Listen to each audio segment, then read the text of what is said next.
Hello again, I'm Julian Bickersteth, the President of IIC, and it gives me great pleasure to welcome you to the Forbes Prize Lecture. The Forbes Prize was established in 1958 to honour Edward Waldo Forbes, Director Emeritus of the Fogg Art Museum, Harvard University, and IIC's first Honorary Fellow. You need go no further than the latest edition of IIC's News in Conservation and the article on the Harvard Art Museum's Forbes Pigment Collection to understand how important Forbes was to establishing conservation science as a discipline. The Forbes Prize is awarded by the IIC Council to a person who has made an outstanding contribution to the field of conservation. The Forbes Prize winner is invited to deliver a lecture at the IIC Congress. The first one was given by Harold Plenderleith in Rome in 1961. I'm delighted to introduce Dr. Norman Tennent as the Forbes Prize winner and lecturer for 2020. The formal piece is that Norman earned a PhD in chemistry from the University of Glasgow in 1974 and was a postdoctoral fellow in the Department of Chemistry at Ohio State University in the States. As a conservation scientist, he's conducted research in museums and conservation, served as a freelance consultant, and taught conservation courses at universities in the United Kingdom, Europe, and the United States. He's currently Professor of Natural Scientific Aspects of the Conservation and Restoration of Cultural Heritage at the University of Amsterdam. The informal piece is that I was lucky enough to spend a couple of days with Norman in Beijing last year. I learnt that he knows his Scottish country houses, having run custom tours round them in his younger days. I learnt he's sung with the Scottish National Orchestra in Carnegie Hall in New York, and that he invented Finbond, the non-yellowing epoxy used in glass conservation.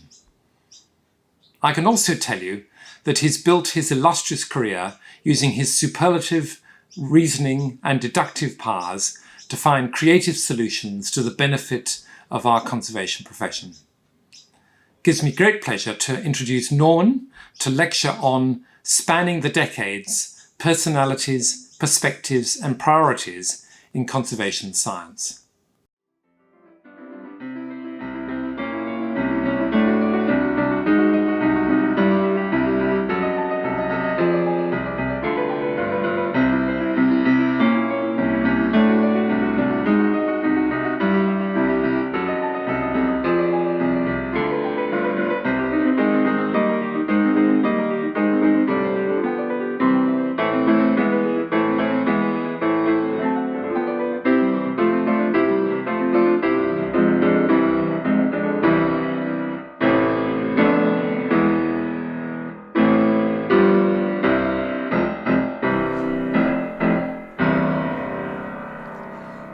It is a real honour and privilege to be invited to deliver the IIC's 2020 Forbes Prize Lecture.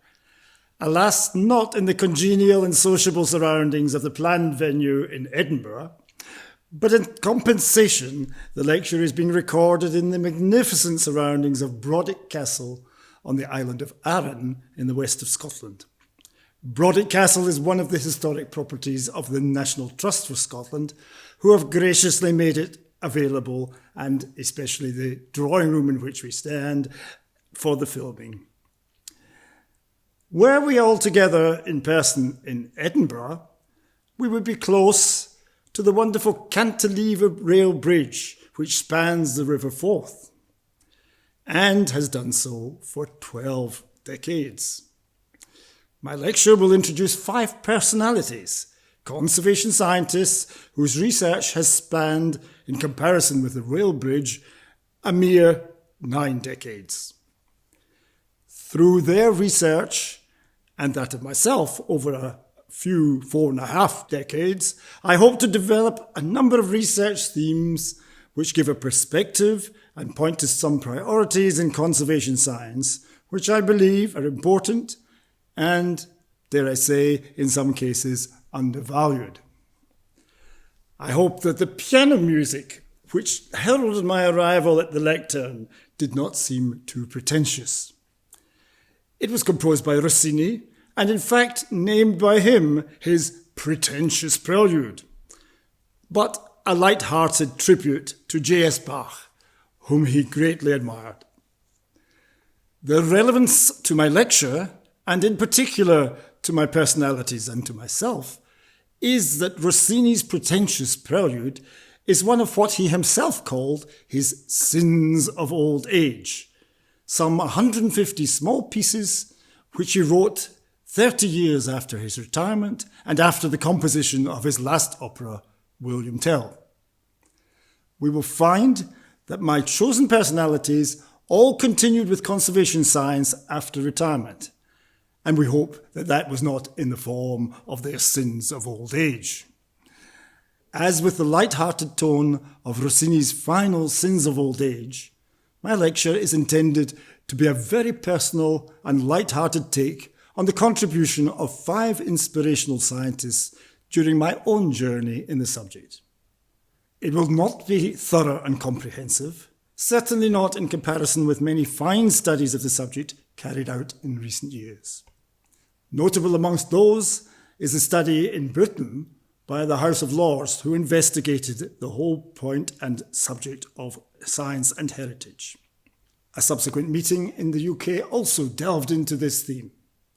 And then, more recently, a superb and very comprehensive overview of the subject was undertaken by ICROM in a meeting which was subsequently published in many volumes by the IIC itself. The lecture, as I say, will cover several themes of conservation science. Here they are listed, and we will come to them in later parts of the lecture. Serendipity, the development of personal specialisms, the need also for an institutional memory, and especially the need for hypothesis-driven research. An aspect of research, namely the development part of research and development, needs also to be addressed. And the experimental results for environment interactions with material. Finally, and not least, weaving its way through the lecture will be the need for progress in instrumental and data processing. But first we should consider, perhaps, a definition of conservation science. There have been many, and this again is a personal take on what would be a reasonable definition. I take the attitude that conservation science is the application of any branch of the natural sciences with the direct, and the emphasis on the direct motivation to improve the conservation of cultural heritage. As such, you will see that this definition excludes archaeometry, excludes technical art history, and is a more defined subset of the general term which is now in common use, heritage science. This will be elaborated upon in the lecture, especially when it is connected to the personalities who have concerned themselves with aspects of this definition of conservation science, as well as with other aspects of the subject, namely, as I say, archaeometry and technical art history. That brings me nicely to Madame Caroline Testu, a rose which is known widely throughout the world, especially in the city of Portland, Oregon, where millions were planted in the early days of the rose's appearance in the world. It's a rose that has a beautiful pink, velvety texture, which looked down on me as I prepared this lecture over the recent weeks in the summer at home in Scotland. But who was Madame Caroline Testu? Her rose is known, but nothing about her personality or her business or her life, apart from very few observations. Indeed, she was a French couturier, and she had fashionable salons in London and in Paris. She travelled regularly to Lyon, and that's relevant, because she commissioned a rose breeder there to name a pink rose after her, and she introduced it, Madame Caroline Testu, a rose that bears her name at her salons in 1890. And voila! So she is commemorated by her name in her rose for posterity, known by thousands, nay, tens of thousands of rose growers worldwide, who would not know anything of her were it not for her rose. So it is that we all have the risk of being forgotten. Scientists, conservation scientists, and all of us, unless we make our mark in some peculiar way. The personalities that I will deal with are 5 in number, as I say. Here they are. We will meet them throughout the lecture, and we will learn more of their research. Robert Brill, Patrick Ritchie, Robert Feller, René van Tessel, and Robert Organ. And the point is, some of these names will be familiar to you, others not at all. Like Madame Caroline Testu, their recollection and their impact is in specific ways, and those who know their research, if not their personality and their activities and their life, then they will remember their impact. And that will become clear that we, as conservation scientists, are remembered by our publications, by our interaction with other scientists, and by, especially, the influence that we have on students and those that follow after. And so we move to Robert Brill, an active scientist throughout his whole career, as we can see, in the Corning Museum of Glass. He began and continued his whole active career in cultural heritage in that one museum until his retirement in 2008, and even then continued to be active, as we said, into his period of sins of old age, perhaps. His publication of the last of a series of 3 volumes came in 2012, and it represents the culmination of a career where I wish to stress the first theme, the importance of the prolonged personal and institutional development of expertise on certain subjects. A difficult conundrum to solve, because sometimes the institutional memory is very much bound up with individual scientists. When they leave, with them goes that institutional memory. It is embodied in their activities, it is present in their publications, but the danger is that in conservation research, where conservation scientists are not numerous, then the passage of scientists from activity into inactivity can leave a gap in the knowledge of that institution. And alas, as with the vagaries of modern day life and modern day financing, sometimes even a gap in the provision of conservation science. Some of the museums I mentioned, Corning Museum of Glass, is faced with the difficulty of maintaining the scientist's input into conservation science.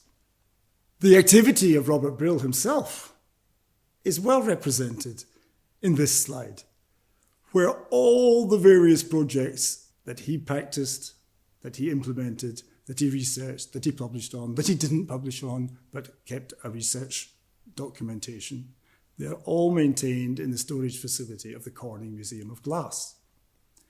Here they are, numerous as you can see, a wonderful heritage bound up also with the knowledge that he carried there too, and carries still in his own experience. This is important because without that knowledge and without the 3 volumes of publication, we would be unaware of much of the research that has been carried out over these many years, a lifetime of research in one institution on one subject, the archaeometry and the conservation of glass. Because indeed, he practiced both archaeometry and conservation scientists and viewed them as different subjects. This is relevant too to my next personality, because embedded in volume 3, in its 700 odd pages, is a section on Egyptian glass. Which brings me to Patrick Ritchie, the second of my personalities, and one who will not be familiar to many, because we see from the photograph of him here and his extensive history in chemistry, there is only a short period in time, in the 1930s, where he was active in the science of cultural heritage. So it is that he left a legacy nonetheless, because in that period, when he was appointed as the first scientist of the Courtauld Institute of Art, so he published on the history of Egyptian glass, and there comes to my relevant theme concerning Patrick Ritchie. Because the value of serendipity was realized when, in my early career, I realized that in his retirement, he was my next door neighbour in the city of Glasgow. And there we met, we exchanged many a conversation on early days in conservation science, and on one occasion he confided with me that he still had the collection of glass that he analysed in the 1930s and had preserved in a shoebox for all those years into the 1970s. Here it is. Numerous pieces itemized by him. Some pieces were inscribed on the bottom of the glass is a number which relates to his analysis in the publications that arose from his research in technical studies in the field of fine arts, the forerunner of studies in conservation. And here, in this volume, this early 1930s volume, the publication that he produced with Marie Farnsworth on these very samples, we have a record. But we don't just have a record, we have the samples themselves because he preserved them. And we don't just have the samples because now, connected to Robert Brill and his research on glass in Corning, we have subsequent analyses that were carried out on those very samples, the samples that we see here and some others. There are dozens of samples in the Ritchie collection, now housed in the Corning Museum of Glass. But the sampling was able to be conducted in the 1990s by a technique that was not available to Ritchie. And therefore, these years later, not surprisingly, the analysis was able to reveal more than Ritchie had found with his early 1930s emission spectroscopy. That said, the conclusions of Brill's later research using atomic absorption spectrometry rather than the emission spectrometry of Ritchie all these decades earlier are very much in line with the earlier findings.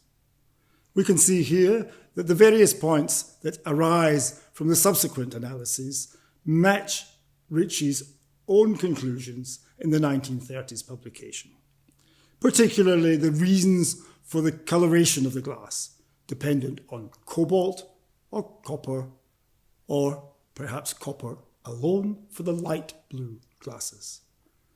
And so it is that we, at that period of atomic absorption being a very suitable technique for glass, were able to advance the cause. Ritchie's resource was still bringing forth useful information.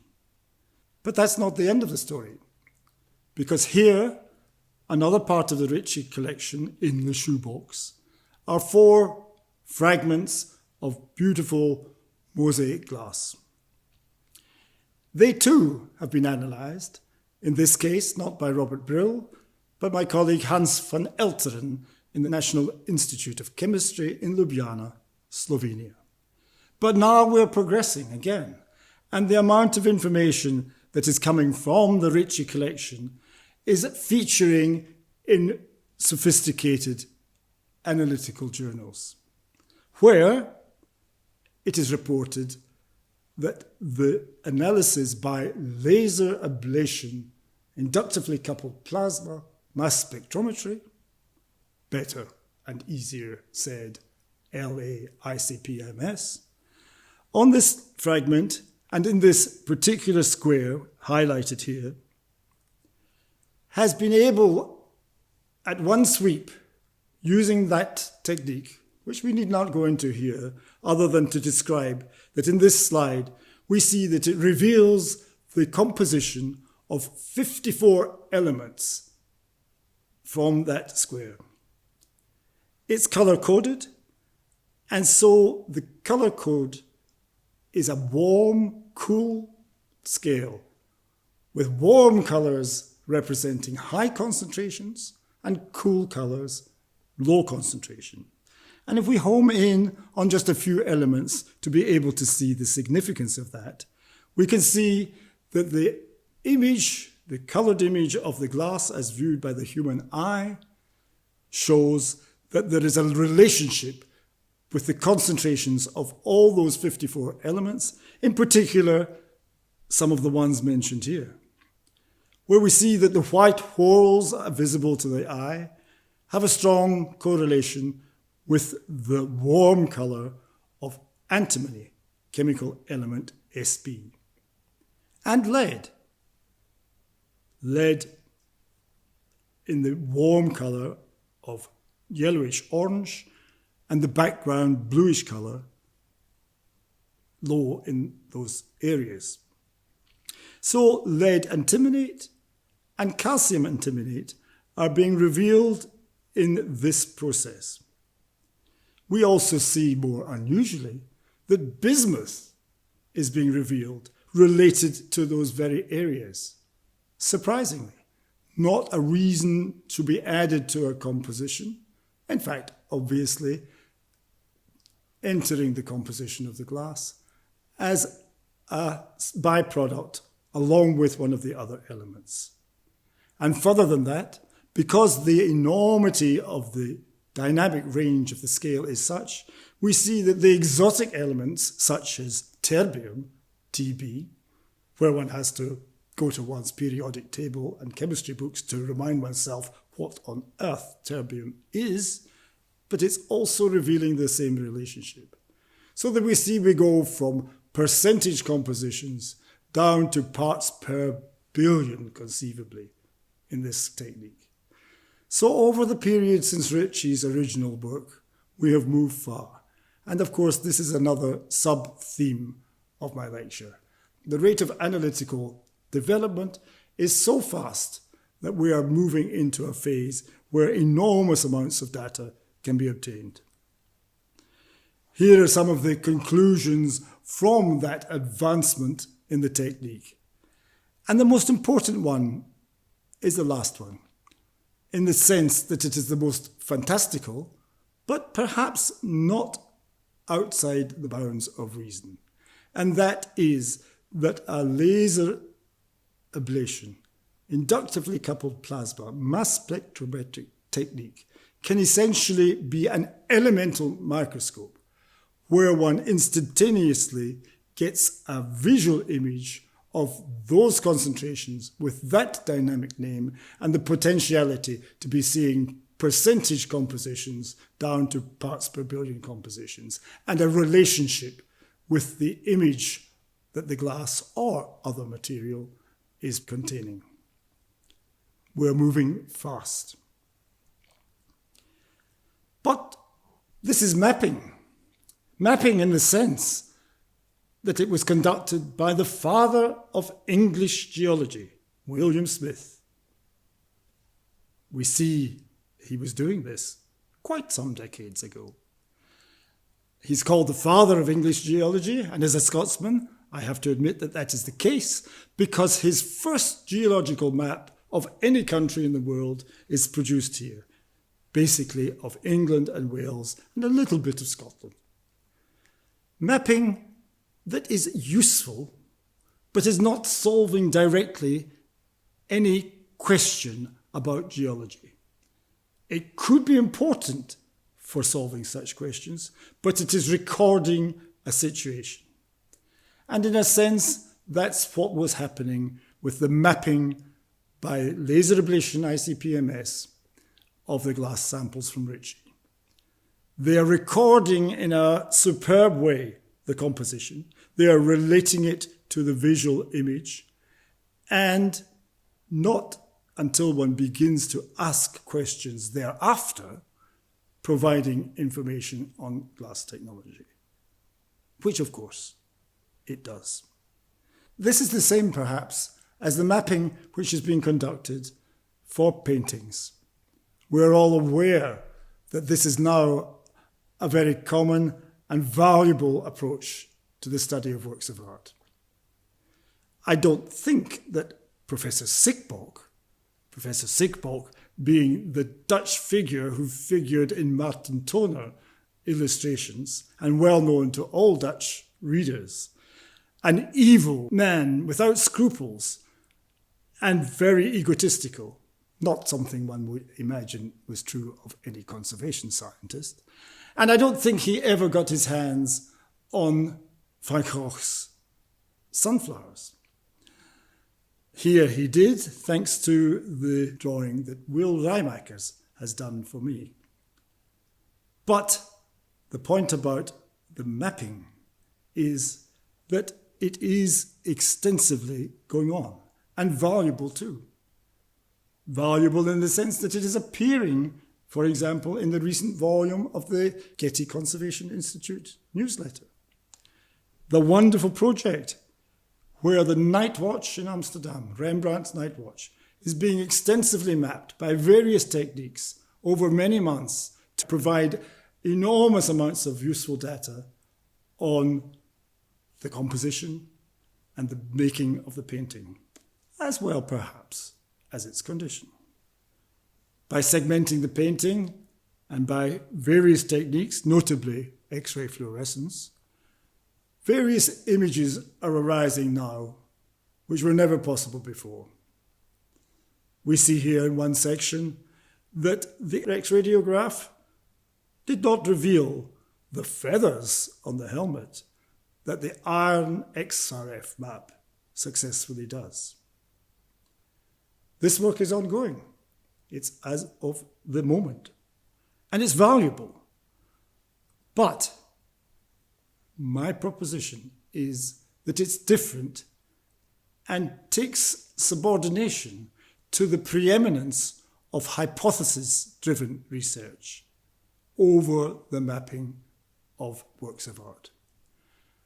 And that brings me to my next personality, Robert Feller, who is a name well known to conservation scientists, well known to the world of conservation, especially because he was the man who investigated thoroughly and essentially set the trend in the use of paraloid B72, the conservation material most known to all conservators. He was, of course, director of the Centre on Materials of the Artist and the Conservator. So he did research on the makeup of paintings as well as the materials for conservation. But it was that latter part of his research that featured most extensively in his work and led to some understanding of the difficulty of implementing of new materials and new methodologies for the benefit of conservation. My next theme of importance. In Feller's publications, for example, the documentation of all his major research papers, seen here on the left, in that magnificent volume, as well as in his volume considering aging itself, we see the sum total of his commitment to understanding the materials that conservators need to use. And the work on that respect, of course, involves accelerated aging, but in particular, we note that early in his publication by the Getty Conservation Institute, he realized that many felt that the whole business of accelerated aging was so difficult that one could be forgiven for writing the whole concept off as impossible. Well, of course, developments and the concentration of effort have proved that it is possible to develop high-quality materials and to test them and to be aware of their long-term behaviour. But this example, also from the Corning Museum of Glass, shows that it is, if not the art of the impossible, a very difficult science. Because here, in this particular glass bowl, a material has been used which has been evaluated by a conservation scientist I respect enormously, whose work is impeccable, but reveals the difficulty of predicting behaviour of commercial materials, because this was one of the top epoxy resins which should display no ageing, no yellowing as a result of long-term display and storage. Was the research faulty? Probably not. What is more likely is that in the research, a different batch of the chemical was used, which behaved differently to the same chemical manufactured by industry, not designed for conservation, but a commercial material for other purposes. Here, the quality control is such that probably the prediction of conservation science becomes less valuable. It depends on which batch of the material one obtains, if the quality control is not sufficient. So it is that Feller's comments on the whole procedure of accelerating aging find their impact in the fact that there is only a small handful of commercial materials designed for conservation. No more than a small number, one handful, maybe two handfuls.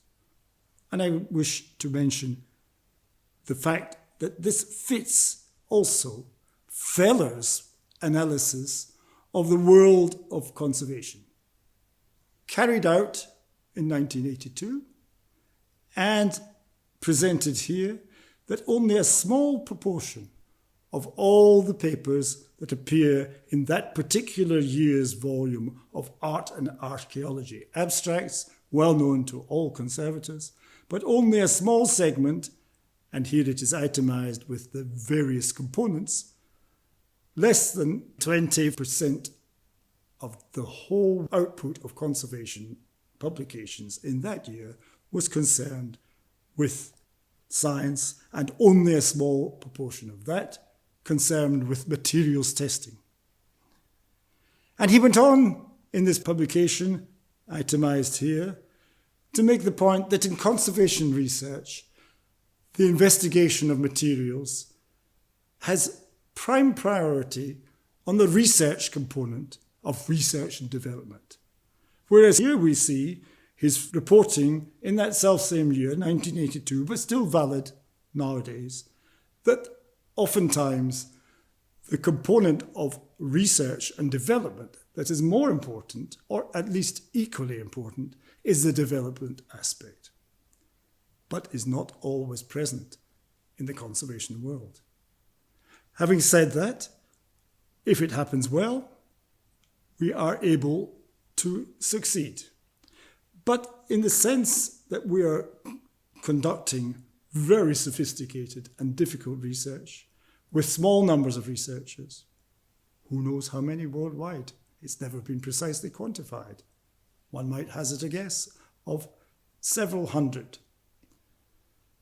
But this is exemplified as a paltry effort in comparison also to the costly effort of bringing a drug to market.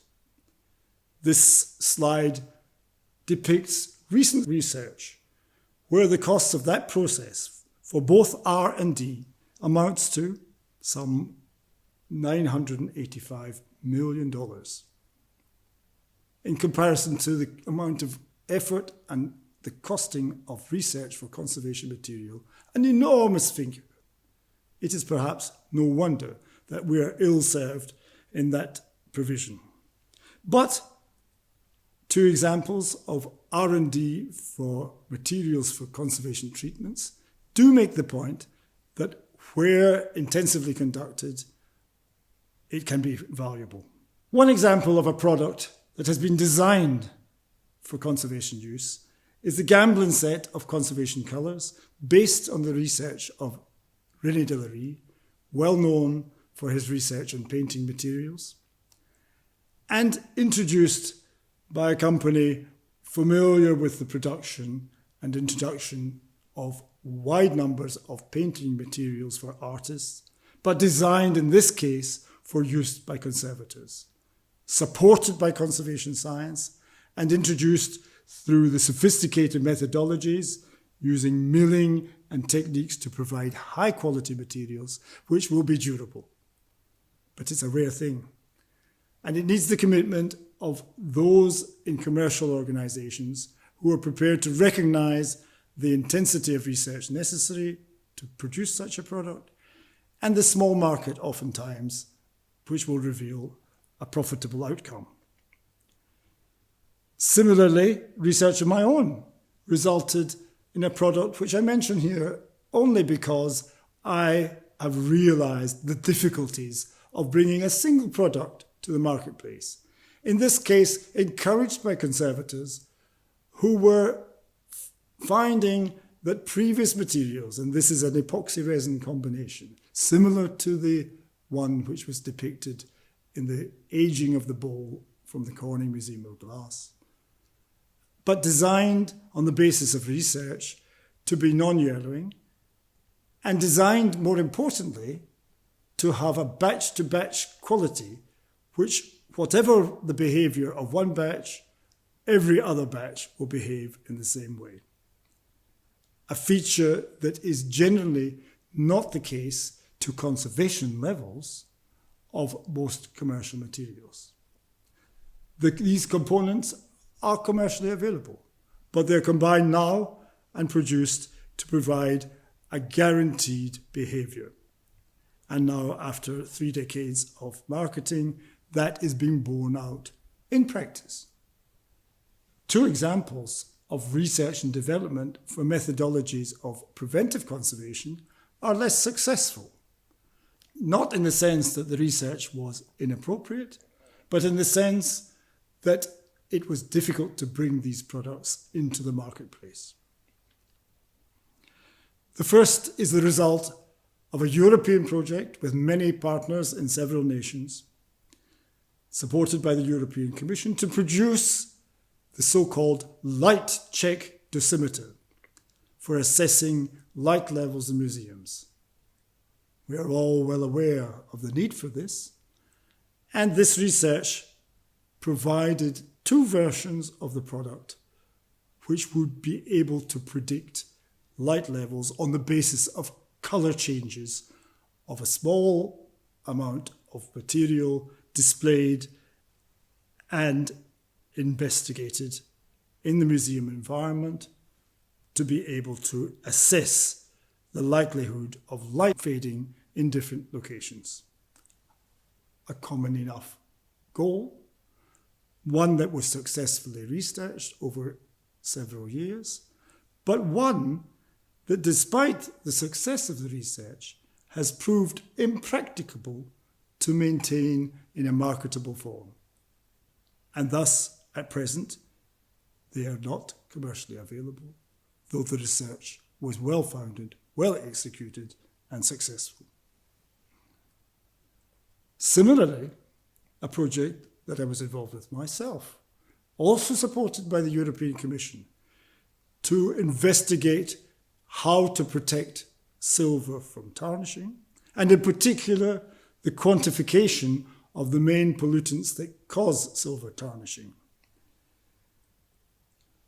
That aspect of the project, again, produced a successful outcome, illustrated here in the small tubes that are presented in this display case.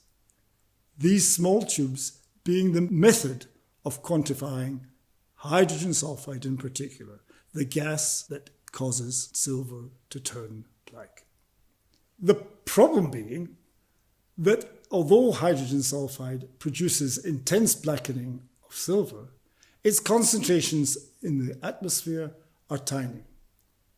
Concentrations of parts per billion. It would be like trying to quantify one Scotsman in the population of China. But the research was successful. The method of quantification used in this research is the so-called Palm's diffusion tube, a very simple technology. A small tube with a cap at one end and a reactive chemical at the other. The cap is removed, the tube is placed in the location where pollution monitoring is required, and slowly the pollutant reacts with the chemical at the other end of the tube in a way which can give a precise quantification of the amount of that pollutant in the atmosphere. The chemical has to be analysed, and that is often difficult chemistry, but this project produced such an effect that we could indeed monitor hydrogen sulfide and also another pollutant gas, carbonyl sulfide, by such a methodology. The extent of the implementation post-research was extremely wide indeed. But despite the uptake initially and the success of the methodology, the problem of the difficult chemistry and the lack of laboratories able to implement that chemistry and make it commercially successful means that that technology, which museums are still desperate for, is not available in any laboratory worldwide at present. Research in both cases, light check dosimeters, pollution monitors for hydrogen sulfide and carbonyl sulfide, which are valuably needed by the world of conservation, which has been successful, but which is not available because of the difficulties of commercialization of such research. That brings me to another topic, which is presented by my personality, Robert Organ,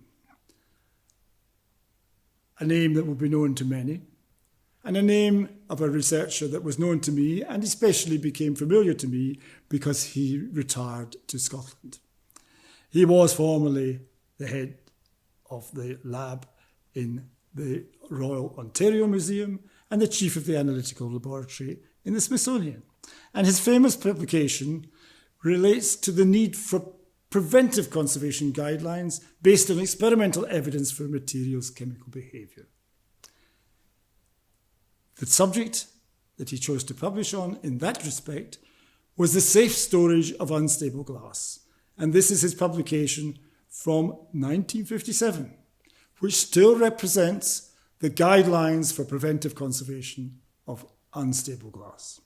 And here we see an example of the unstable glass itself. A crizzled, this wonderful name, crizzling, which I will describe in a moment, a crizzled glass flagon from the Rijksmuseum Amsterdam. The crizzling process is dramatic in that it takes a glass from this perfect state very rapidly, depending on a change in environmental conditions, from that state through to a crizzled state, crizzling therefore being this network of hairline cracks which cover the whole object. The object is now unfit for display and irreversibly damaged. And this happens when an instantaneous change in relative humidity occurs in the display environment. In this case, it's an example provided by the Corning Museum of Glass, but there is virtually no collection in the world that has not got examples of this damage of historic glass.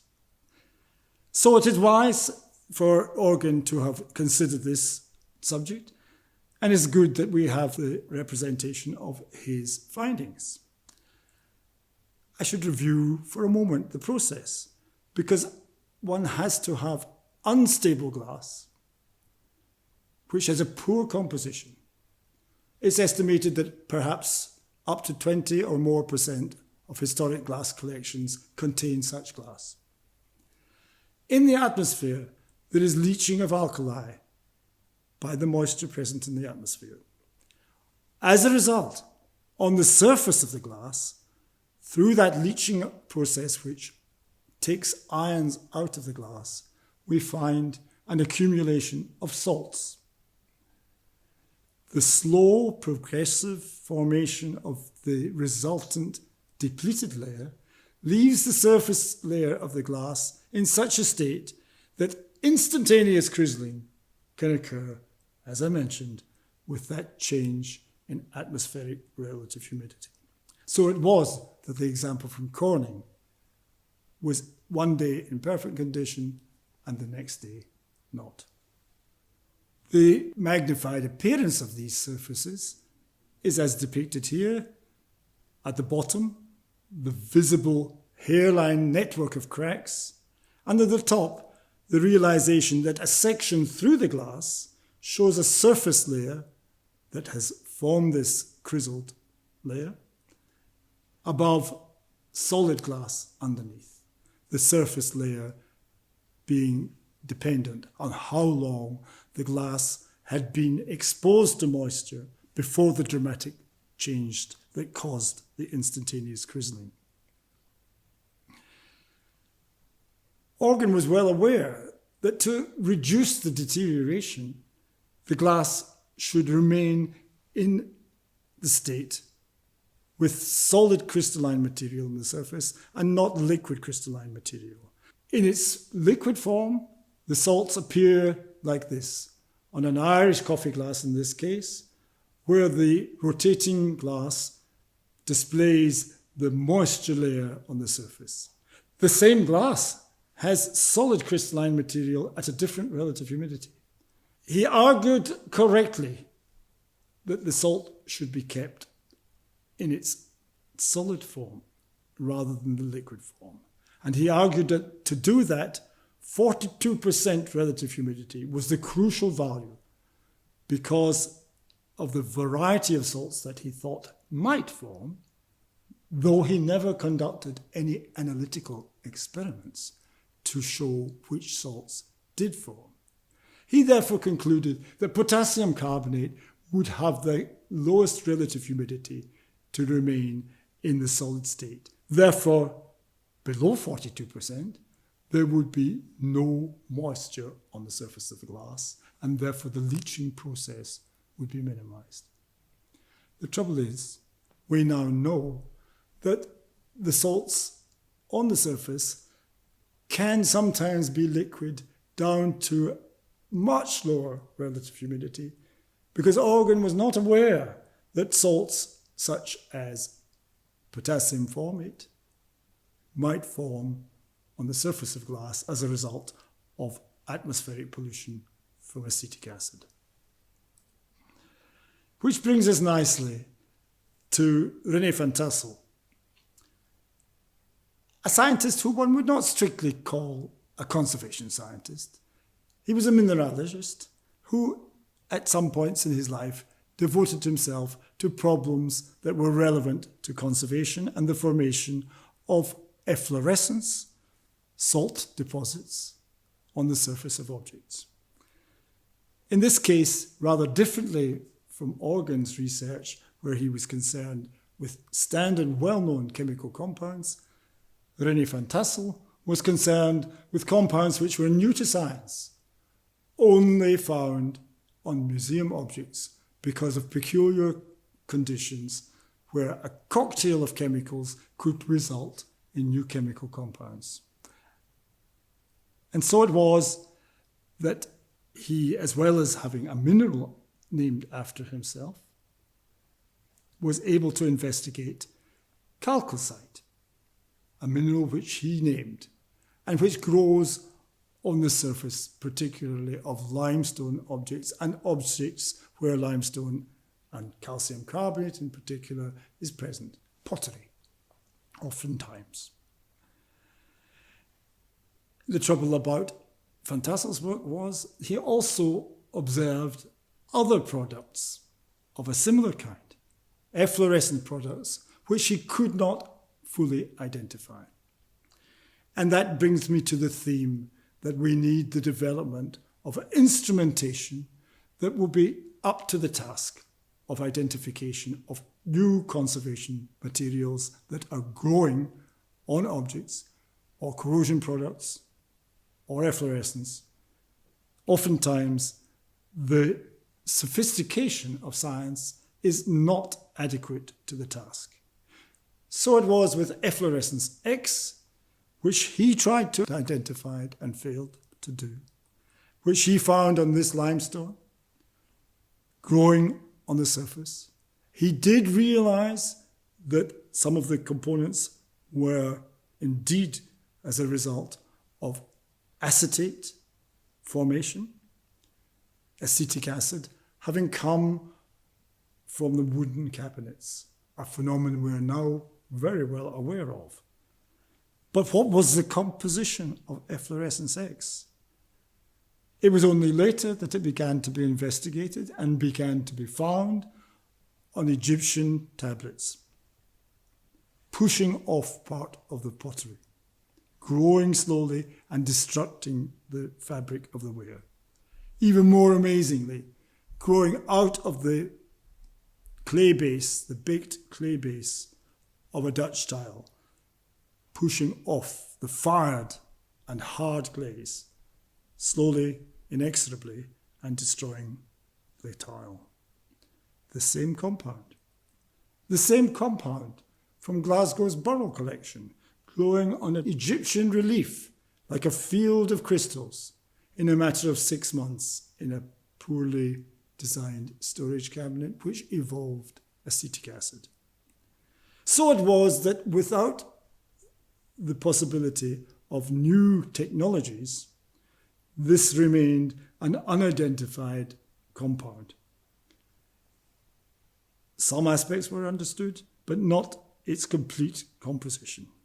And so, with the advent of a technique called iron chromatography, the composition was eventually determined to be a calcium, acetate, chloride, nitrate, hydrate, named by myself thicotrichite, a hairy mineral from a storage cabinet from the Greek.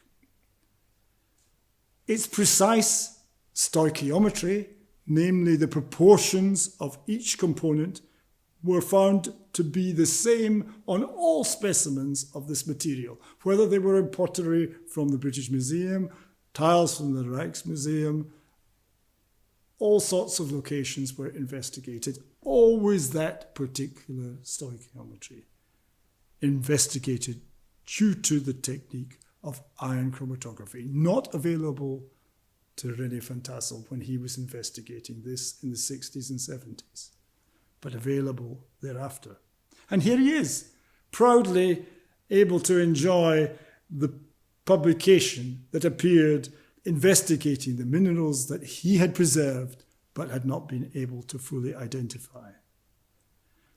And so we now know, thanks to this research, detailed in every way and very consistent, that this is the formula.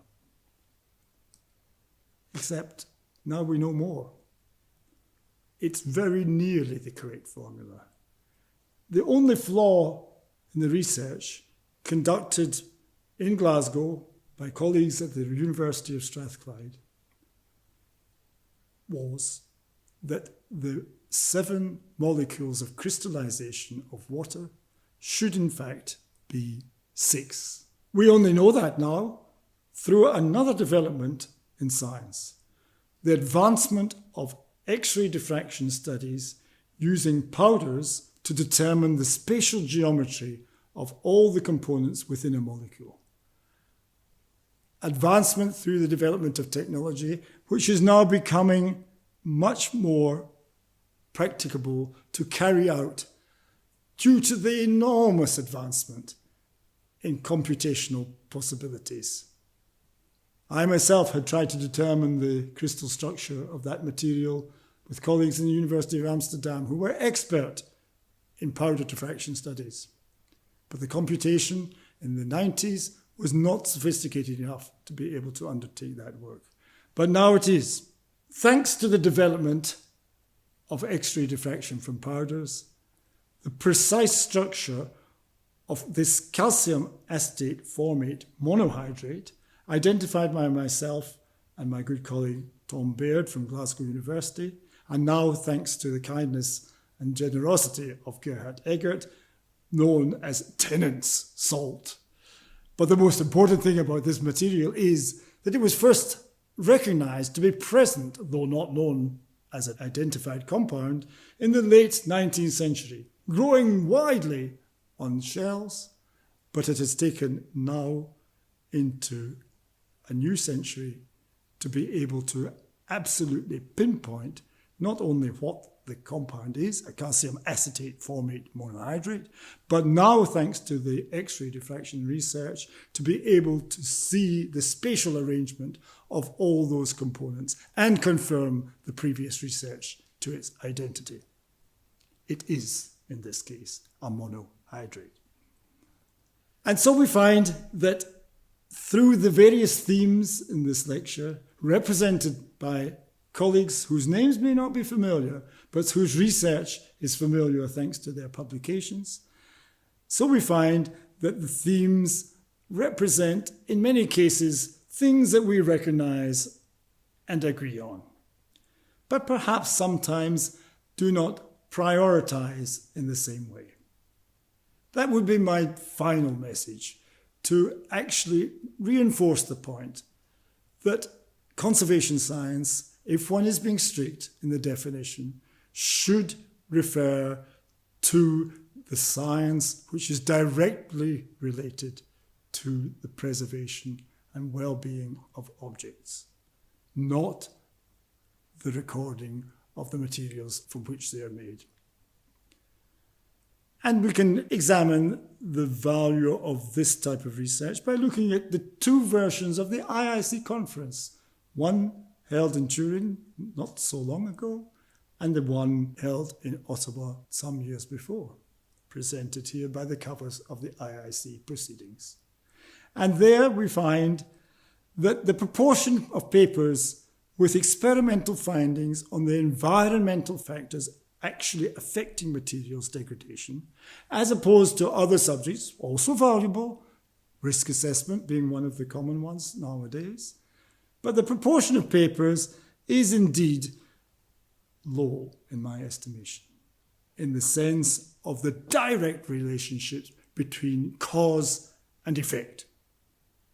In one case, 20%, in the other case, 30%. That may not be a meaningful change, but in both cases of a low order, as represented as a snapshot of the state of the art of preventive conservation research and findings.